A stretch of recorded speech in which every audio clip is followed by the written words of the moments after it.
OK, génial. Petit tour rapide de certaines solutions de la SCHL pour encourager le logement abordable au pays. Je trouve que ça fit bien dans la journée d'aujourd'hui. Ce matin, on a entendu beaucoup parler d'initiatives hyper inspirantes de la part de municipalités, mais aussi tout récemment les vidéos sur les différentes projets qui sont en cours ou qui ont été développés dans la région. Moi, donc, aujourd'hui, je suis vraiment là pour vous parler du financement du côté de la SCHL, donc la Société canadienne d'hypothèques et de logement.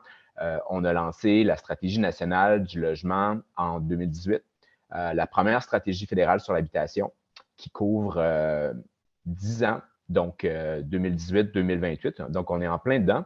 Avec une panoplie d'initiatives pour encourager des promoteurs, que ce soit sans but lucratif ou privé, à développer du logement abordable. Donc, je vais faire un petit topo très rapide des initiatives, puisque je n'ai pas énormément de temps, puis on aura l'occasion d'en reparler si vous avez des projets plus spécifiques dont vous voudriez me parler.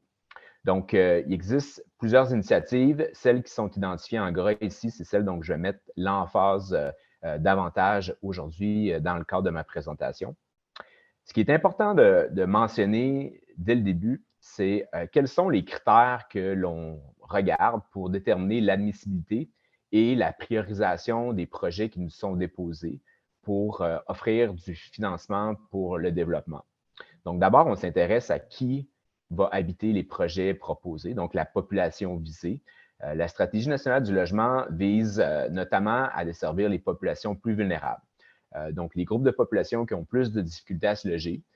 Puis, on a toutes sortes de groupes qui peuvent être pris en considération là-dedans, mais je pense qu'aujourd'hui, on a parlé beaucoup des aînés. Ça fait partie des populations vulnérables, mais aussi les nouveaux arrivants, les populations qui ont plus de difficultés à se trouver un logement qui est abordable.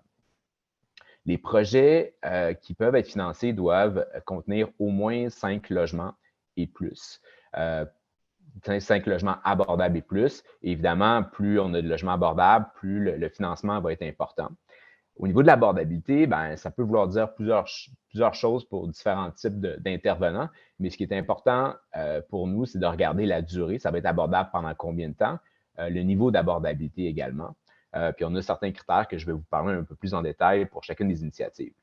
On essaie d'encourager les projets qui sont à proximité des services transports en commun.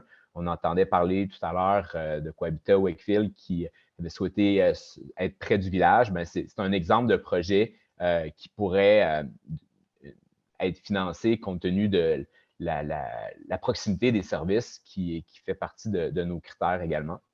On souhaite avoir des projets novateurs, notamment en question de l'efficacité énergétique, donc des projets qui dépassent les codes nationaux du bâtiment, des projets qui sont aussi accessibles physiquement, notamment pour les populations à mobilité réduite, dont dans certains cas les aînés, et des projets qui sont financièrement viables, bien entendu. Donc ça fait partie des différents critères que l'on va regarder pour chacun des projets qui va déterminer un pointage et dans lequel on va vraiment prioriser puisque c'est vraiment une compétition dans chacun des programmes. Pour commencer, je veux mettre la table en vous parlant du financement initial. Le financement initial vient donner un coup de main à des groupes qui sont à l'étape du pré-développement d'un projet. Donc, lorsqu'on on a un terrain disponible sur lequel on veut développer un projet, puis on a des études à accomplir, la SCHL peut fournir un coup de main financier, que ce soit au niveau d'un prêt sans intérêt ou de contribution, pour financer une partie de ces études-là. Le genre d'études dont je fais mention, on a ici des exemples d'activités qui pourraient être financées par la SCHL. Donc là, c'est vraiment avant la construction d'un projet. Il y a des études, des frais professionnels, des analyses, des plans d'architecte, toutes sortes d'études qui sont souvent exigées et qui pourraient être financées par la SCHL via le financement initial. Donc ça, c'est vraiment au début d'un projet. Puis on encourage tout type de groupe qui a déjà un terrain en vue et un projet de nous contacter pour déjà faire une demande pour obtenir du financement initial. J'aime fournir quelques exemples. On a donné un coup de main dans un projet à Gatineau. Le Centre Mitchell, c'est une conversion d'une école pour un projet pour les femmes victimes de violences conjugales qui a été développé. Donc, ça a été un exemple de projet qui a reçu un coup de main avec le financement initial avant la construction du projet. Le Fonds national de co-investissement, c'est, je vous dirais, l'initiative phare de la SCHL au niveau de la construction, mais également pour la rénovation. Donc, il y a 2 volets dans cette initiative-là. Phare dans le sens où c'est là où on a le plus de sous qui sont réservés pour financer des nouveaux projets. Dans le fond, l'intérêt de ce programme-là, c'est que ça offre quand même beaucoup de flexibilité sur le type de projets qui peuvent être financés. Le programme cherche à vraiment desservir les populations les plus vulnérables. Donc, j'ai donné des exemples tout à l'heure, mais il peut y avoir aussi d'autres groupes qui pourraient être ciblés, considérés comme vulnérables. Et l'aide financière prend la forme de contributions, donc de subventions, et également de prêts à faible taux d'intérêt. C'est ce qui fait vraiment, qui permet la viabilité des projets compte tenu de ces conditions très, très avantageuses pour financer des projets.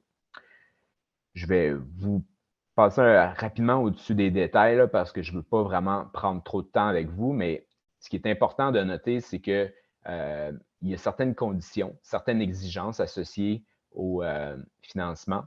Puis, comme je vous disais tout à l'heure, on cherche à avoir des projets qui sont très novateurs. En fait, plus novateurs que ce que exigerait normalement le code. Puis, notamment au niveau de l'efficacité énergétique, mais au niveau de l'abordabilité également. Donc, l'abordabilité doit être maintenue pour une période d'au moins 20 ans.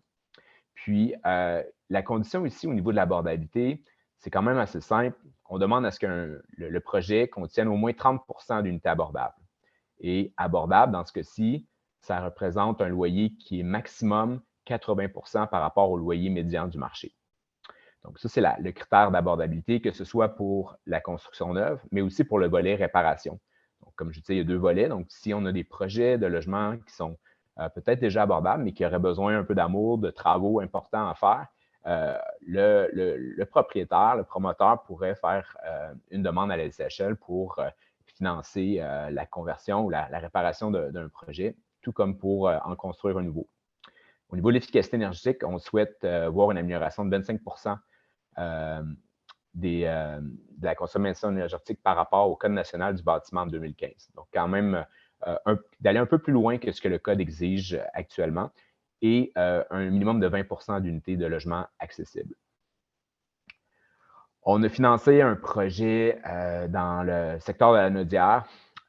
C'est un projet pour personnes aînées, justement, à Rivière-Rouge, puis qui a reçu des sous du fonds de co-investissement. Je vous donne un exemple ici, là, mais il y en a beaucoup à travers la province. Je n'en ai pas trouvé exactement dans votre MRC. Par contre, ça serait intéressant d'en voir un qui soit déposé et financé dans votre secteur. Par la suite, un autre programme disponible, c'est le financement de la construction de logements locatifs.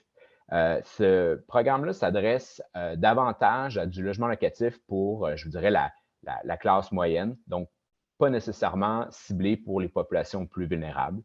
Ça s'adresse à des projets d'appartements dits standards. Donc, on exclut les résidences pour personnes âgées ou des projets plus spécialisés qui cadreraient davantage avec le fonds de co-investissement. Donc, c'est pour du logement locatif dit traditionnel. Puis, l'aide qui est fournie par la SCHL, c'est vraiment des prêts à faible taux d'intérêt. Donc, ça prend exclusivement la forme de prêt. Et compte tenu de certaines conditions, comme au niveau de l'amortissement, le pourcentage de prêt par rapport au coût, ça devient quand même très intéressant de développer des projets via cette formule-là. Les prêts, c'est des prêts directs qui sont offerts par la SCHL directement aux promoteurs et c'est des prêts qui sont déjà assurés par la SCHL et qu'il n'y a pas de prime à payer. Donc, ça fait partie des conditions avantageuses de cette initiative.